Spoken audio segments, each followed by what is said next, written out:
Hey everyone, welcome back to your nerdy show. I'm your host, Spoiler Master. Today we're diving deep into the ending of Prey, the 2022 prequel to the Predator franchise that has been making waves. Not only does it offer a fresh take on the Predator lore, but it also wraps up some key themes and sets up exciting possibilities for future films. If you haven't seen Prey yet, make sure you go watch it first, because we're about to break down the ending in full detail, and this video is packed with spoilers. So let's get into it. I think it was a bear.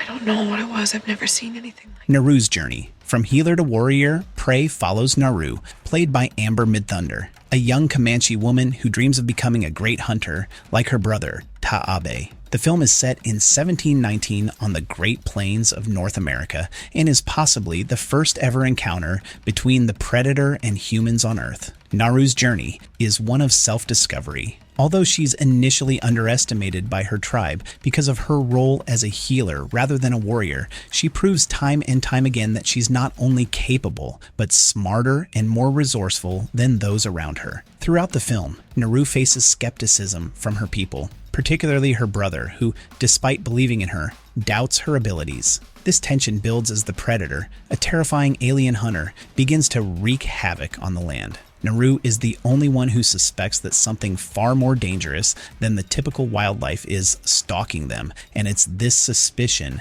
that sends her on a quest to track down and defeat the alien hunter. The film does a brilliant job of showing Naru's intelligence and resourcefulness. She uses her understanding of nature, her cunning, and her ability to think on her feet to learn about the predator and ultimately figure out how to take it down. This is what sets Naru apart from others in her tribe and makes her the true hero of the story. The predator's arrival and the first encounters. As the predator arrives on Earth, it begins hunting all sorts of creatures, including bears, snakes, and even humans. It's clear that the predator is a ruthless hunter, using its advanced technology to stalk and kill its prey. Naru, though, sees something different in the way the predator operates. She watches it hunt, and while the others are clueless, she's the only one who begins to piece together what they're dealing with. It's this attention to detail and her ability to learn from observation that ultimately gives her the edge in their final confrontation. One of the key things Prey does differently than the other Predator films is to present the alien hunter as a force of nature, a brutal, almost mechanical being, while Naru and her tribe are deeply connected to the natural world. Naru's intelligence and connection to her surroundings ultimately allow her to outwit the predator, even though she's not as physically powerful as it.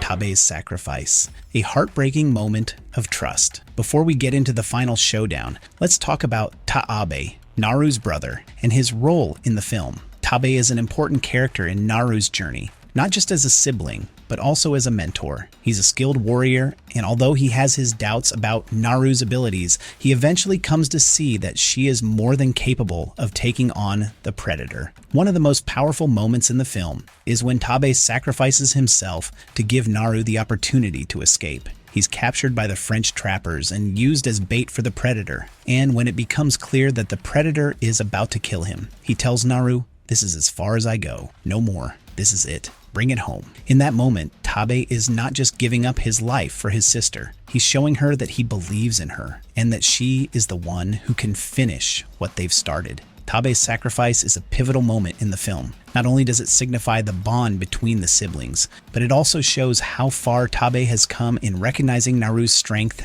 and intelligence. It's a heartbreaking moment, but it sets up the final battle and Naru's ultimate triumph.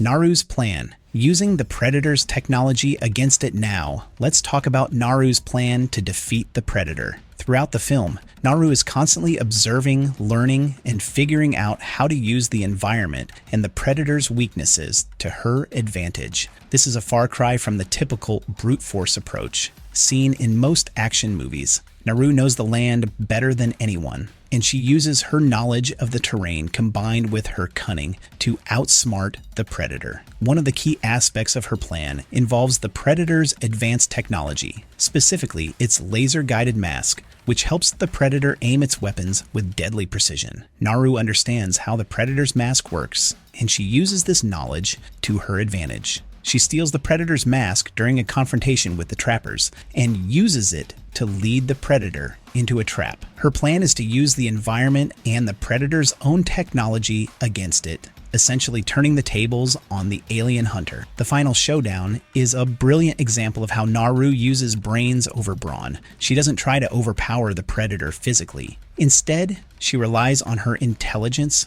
resourcefulness, and understanding of the Predator's strengths and weaknesses. It's a thrilling conclusion to the film, and Naru's victory feels earned in a way that's refreshing compared to the typical action movie hero.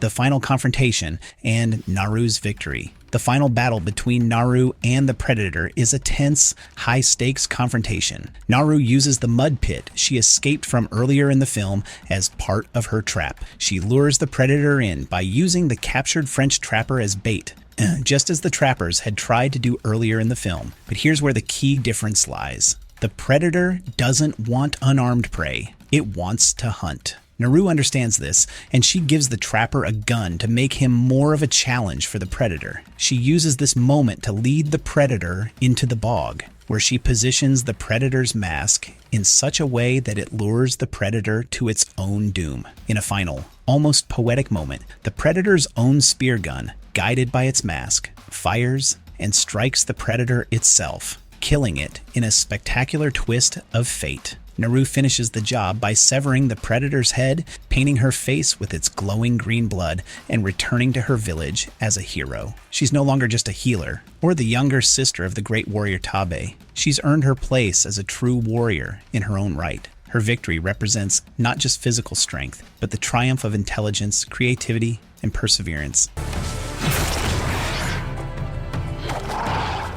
The pistol, a link to the Predator franchise. Now, let's talk about one of the most intriguing details in the Prey ending, the flintlock pistol. This pistol is more than just a weapon. It's a piece of connective tissue that ties Prey to the larger Predator franchise. The pistol, engraved with the inscription Raphael Adelini 1715, is the same one that appears in Predator 2, given to Danny Glover's character Mike Harrigan by the elder Predator at the end of the film. The inclusion of this pistol in Prey is a clever callback to Predator 2 and establishes a link between the two films. It's a piece of Predator technology that has traveled through time, eventually making its way back to the Predators. In Prey, Naru gives the pistol to the tribe elder after killing the Predator, but we can't help but wonder how it ends up in the hands of the Predators again, hundreds of years later. It's a fascinating bit of lore that ties the prequel to the larger Predator mythos.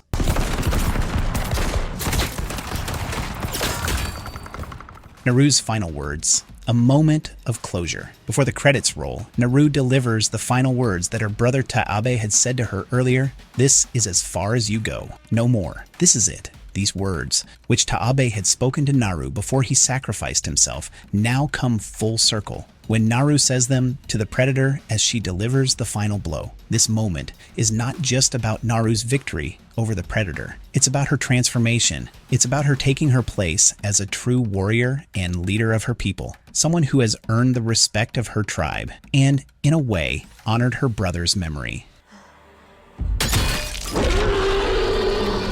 The ending and what it means for the future. As Prey ends, we see a teaser of what might come next. During the closing credits, we see ledger art paintings that summarize the events of the film, ending with a depiction of 3 alien ships descending toward the Comanche tribe. This hints that the Predators are not done with Earth, and that Naru's victory might only be the beginning of a larger battle between the Predators and humanity. Prey has set up an intriguing future for the franchise, blending the themes of survival, intelligence, and the balance between Predator and Prey. The closing scene leaves the door open for more battles to come, and we can only imagine how Naru's story might evolve in future installments.